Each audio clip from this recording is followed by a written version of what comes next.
Hello bachcho, let's see the question. The question says a magnetic dipole is under the influence of two magnetic field. The angle between the field direction is 60 degree and one of the field has a magnitude of 1.2 cross 10 raised to the power minus 2 Tesla. If the dipole comes to a stable equilibrium at an angle of 15 degree with this field, then what is the magnitude of the other field?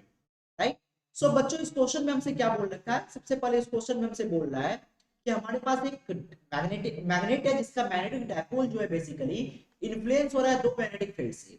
ठीक है, जिसमें दो magnetic field के बीच का angle जो है वो कितना दे रखा है 60 डिग्री। ठीक है, अब बोल रहा है कि इसमें से एक मैग्नेटिक फील्ड जो है वो कितना है, उसका मैग्नीट्यूड है 1.2 cross 10 raise to the power minus 2 tesla and comes to a stable equilibrium at an angle of 15 degree. अब देखो ये जो मैग्नेटिक फील्ड है, ये जो हमें गिवन दिया हुआ मैग्नेटिक फील्ड है, इससे 15 डिग्री पे इस फील्ड से मैं डिनोट कर ले रहा हूं 5। इस मैग्नेटिक फील्ड से 15 डिग्री पे क्या होता है, डायपोल जो है वो स्टेबल इक्विलिब्रियम में आता है। में आता है स्टेबल इक्विलिब्रियम में आता है, स्टेबल इक्विलिब्रियम में आता है। ठीक है, तो पूछ रहा है कि बताओ हमें कि दूसरे वाले जो मैग्नेटिक फील्ड है उसका मैग्नीट्यूड क्या होगा, मतलब B2 का वैल्यू क्या होगा। बहुत सिंपल है, समझते हैं क्या है। देखो ऐसे क्वेश्चन को करने के लिए हमारे पास की कंसेप्ट क्या होना चाहिए। देखो स्टेबल इक्विलिब्रियम कब होगा, स्टेबल इक्विलिब्रियम कब होगा, तो जब स्टेबल इक्विलिब्रियम तब होगा जब नेट टॉर्क कितना हो जाएगा डायपोल पे, जीरो हो जाएगा, है ना। नेट टॉर्क कितना हो जाएगा डायपोल पे, जीरो हो जाएगा। अब नेट टॉर्क का जीरो होना इसका मतलब क्या, B1 के कारण भी जीरो हो जा रहा होगा और B2 के कारण भी जीरो हो जा रहा होगा टॉर्क, है ना। अब टॉर्क किसी भी मैग्नेटिक फील्ड में हम कैसे निकालते हैं, तो हमें पता है that is M cross B करते हैं हम लोग, है ना। M क्रॉस B करते हैं, तो अगर यहां से मैग्नीट्यूड निकाले टॉर्क का, तो टॉर्क का मैग्नीट्यूड क्या होगा, टॉर्क का मैग्नीट्यूड होगा एम बी साइन थीटा, है ना। M B sine theta, mod of M लिख लेते हैं, mod of B into sine theta. ये बेसिकली क्या है हमारे पास इस क्वेश्चन को करने का की कंसेप्ट है। क्या है बेसिकली हमारे पास इस क्वेश्चन को करने का की कंसेप्ट है। क्लियर, तो इस कंसेप्ट का यूज करके हम इसको सॉल्व करते हैं। देखो अब हमें जो गिवन डाटा उसमें से कुछ चीजें हम पहले फाइंड करते हैं। क्या क्या चीजें हमें फाइंड करना है, देखो हमें पहले वाले मैग्नेटिक फील्ड से कितने एंगल पे है, 15 डिग्री पे है।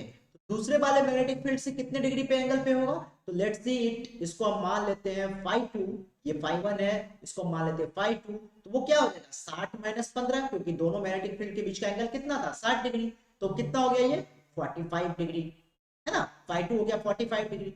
अब टॉर्क इसके कारण जितना हो रहा होगा, इस B2 के कारण जितना टॉर्क हो रहा होगा, उतना ही टॉर्क होना चाहिए B1 के कारण भी। तो हम इसको लिख सकते हैं कि सबसे पहले हम B1 के कारण टॉर्क निकाल लेते हैं, दैट इज टॉर्क 1। वो क्या हो जाएगा बच्चों, m B1 इंटू साइन φ1, है ना। ये एंगल किसके किसके बीच का है, मैग्नेटिक डायपोल और मैग्नेटिक फील्ड के बीच का, दैट इज 15 डिग्री, है ना। अब दूसरा कितना दे रखा 45 डिग्री, तो हम T2 अगर यहां से निकाल ले तो T2 का वैल्यू कितना आ जाएगा, T2 भी हमारे पास आ जाएगा m B2 sin φ2। अब क्या होगा, नेट टॉर्क हमें जीरो होना चाहिए, इसका मतलब ये दोनों क्या होगा, अब इक्वल एंड अपोजिट होगा, है ना। तो इक्वल एंड अपोजिट होगा, तो अगर हम इसको इक्वल एंड अपोजिट करेंगे मतलब दोनों इक्वल टू हो जाएगा। हम इसको लिख सकते हैं m B1 sin φ1 is equal to m B2 sin φ2। यहां से m से m कैंसिल हो गया, है ना। अब यहां से हमें B2 चाहिए था बच्चों, तो B2 क्या हो जाएगा, बेसिकली B2 यहां से हो जाएगा B1 sin फाइव, मतलब साइन φ1 का वैल्यू कितना दे रखा था हमें 15 डिग्री, तो 15 डिग्री अपॉन कितना साइन φ2, वो कितना दे रखा है हमें, साइन φ2 हमें दे रखा है 45 डिग्री। B1 का वैल्यू हमें पहले से गिवन है, तो लेट्स सी हम यहाँ पे B1 का वैल्यू भी पुट कर लेते हैं। वो कितना, चलो B1 का वैल्यू कितना B1, है ना। तो यहाँ से अगर हम B2 का वैल्यू फाइंड करते बच्चों, किसका वैल्यू, B2 का अगर हम यहाँ से वैल्यू फाइंड करते तो वो क्या आएगा B1 मतलब 1.2 cross 10 raise to the power minus 2 into sine 15 degree है ना, साइन 15 डिग्री डिवाइड बाय कितना, साइन 45 डिग्री। इसको सॉल्व करने के बाद जो हमारा आंसर आता है वो कितना आएगा, 4.39 क्रॉस 10⁻³ टेस्ला। क्लियर। तो जो बच्चों हमारा फाइनल आंसर आया वो कितना आया, बेसिकली हमारा जो फाइनल आंसर आया वो आया 4.39 क्रॉस 10⁻³ टेस्ला आया। यही हमारा क्या हुआ, फाइनल आंसर, और यही हमारा मैग्नेटिक फील्ड बना। ठीक है, तो बच्चों आई होप आपको ये कंसेप्ट समझ में आए होंगे। Thank you, all the best.